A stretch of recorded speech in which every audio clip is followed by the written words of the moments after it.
ராத்திரி வந்துட்டு இங்கே பாக்கிக்கு ஃபோன் பண்ணி சொல்லிடலான்னு சொல்லிட்டு பாக்கிக்கு கால் பண்ணுறதுக்காக தனியாக வராரு. பாக்கி உடனே வந்துட்டு ஃபோன் எடுத்து, என்ன சார் நான் எல்லாமே இருக்க முடியா, என்னை விட்டு போனீங்களே, அதனால தான் வந்துட்டு என்னை இப்போ கூப்பிட்றீங்களா, நீங்களாம் நாளாக வரமாட்டேன்ப்பா, நீங்களே உங்கள் வீட்டு எதுவும் பார்த்துக்கிட்டு வாங்கப்பா, நான் இங்கேயே இருக்கேன் அப்படி இப்படின்னு சீட்டை போகிறாங்க. ஏமா கொஞ்சம் பேச விடுமா தயவு செஞ்சு, அதெல்லாம் ஒன்றும் இல்லை, முக்கியமான பேக் அங்கே வீட்லேயே விட்டு வந்துட்டோம், அந்த பேக் நீ எடுத்துகிட்டு வந்து தரணும் அவ்வளோதான் அப்படின்ற மாதிரி சொல்கிறாங்க. ஓ இதுதான் விஷயமா, சரி சரி பேக் எங்கே இருக்குன்னு சொல்லுங்கள் அப்படின்னு சொல்கிறாங்க.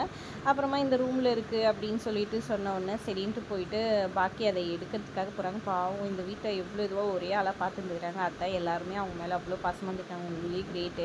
அவங்கள தான் இன்னும் பார்க்க முடியலன்னு யோசிச்சுட்டு இருக்காங்க. சரின்னு பேக் எடுத்து முக்கியமான விஷயத்தையும் மறந்துட்டு போயிருக்காங்களேன்ட்டு ஃபோட்டோ இருக்கிறத தெரிஞ்சுக்கிட்டோம். பேக் எடுத்துக்கிட்டு அங்கே வீட்டை பூட்டிக்கிட்டு ஒரு ஆட்டோ பிடிச்சிக்கிட்டு ஆட்டோவில் வராங்க. அப்போ வரும்போது வந்துட்டு அந்த ஃபோட்டோ பார்க்கலான்னு இப்படி இது பண்ணுறாங்க. அதுக்குள்ளே கட் பண்ணி இங்கே வந்துட்டு அருந்ததி வந்துட்டு சொல்லிகிட்ருக்காங்க.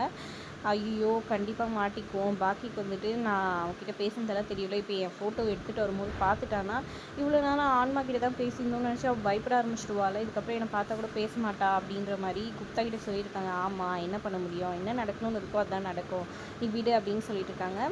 இன்னும் அந்த பொண்ணு வரவே இல்லையே, டைம் ஆகிட்டுருக்கேன்னு எல்லோரும் டென்ஷனாக இது பண்ணிகிட்ருக்க.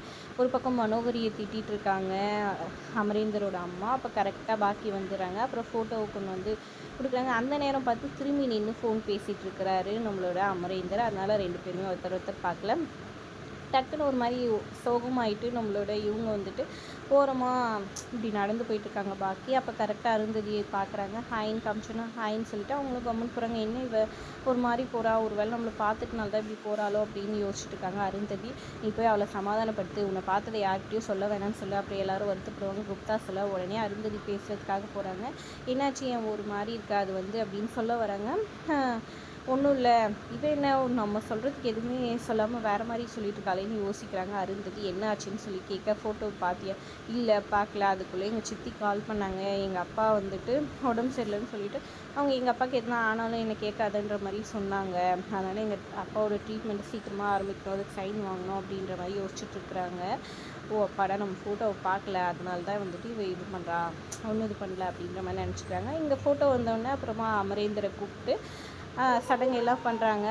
பாக்கி வேறு ஒரு இடத்துல இருந்தனால அந்த ஃபோட்டோவை பார்க்க மாட்டேங்கிறாங்க. அருந்ததி ஃபோட்டோவை எல்லாருமே அழுதுகிட்டே அந்த சடங்கெல்லாம் பண்ணி முடிக்கிறாங்க. பசங்களோடு சேர்ந்து பண்ணிவிட்டு அந்த பிண்டத்தை போய் கரைக்கிறாங்க, தண்ணியில் கரைச்சிடுறாங்க. அப்புறம் இந்த இது அஸ்தியை வந்துட்டு காசியில் போயிட்டு கரைச்சிருங்க அப்படின்ற மாதிரி சொல்கிறாங்க. எங்கே கரைச்சா என்ன இருக்குது, அருந்ததி என் வாழ்க்கையை விட்டு இன்னையோடு நீ போயிட்டே, இதுக்கப்புறம் அமரேந்திரன் நான் நல்லா பார்த்துக்கிறேன் அப்படின்ற மாதிரி சந்தோஷப்பட்டுக்கிறாங்க நம்ம மனோகரி.